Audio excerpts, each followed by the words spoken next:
ভারতের এখন এলপিজি গ্যাসের সংকট চরম মাত্রায় গিয়ে ঠেকেছে। ভারতের বড় বড় শহর চেন্নাই, মুম্বাই এবং বেঙ্গালুরুতে ইতিমধ্যেই অনেক হোটেল এবং রেস্টুরেন্ট গ্যাসের অভাবে সাময়িকভাবে বন্ধ করা হয়েছে। পুনেতে পরিস্থিতি এতটাই গুরুতর যে গ্যাস বাঁচাতে কিছু গ্যাস চালিত শ্মশান বন্ধ করা হয়েছে। ভারত সরকার এই পরিস্থিতি সামাল দিতে শুধুমাত্র বাড়ির এলপিজি ব্যবহারের অগ্রাধিকার দিচ্ছে।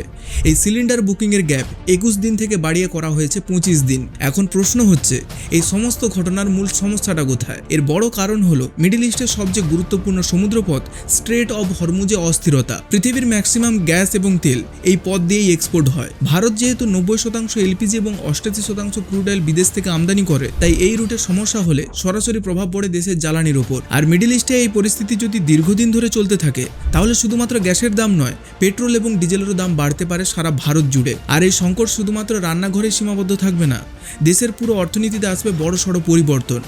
আপনার এই বিষয়ে কি মতামত কমেন্টে জানান এবং আমাদের চ্যানেলটিকে সাবস্ক্রাইব করতে ভুলবেন না।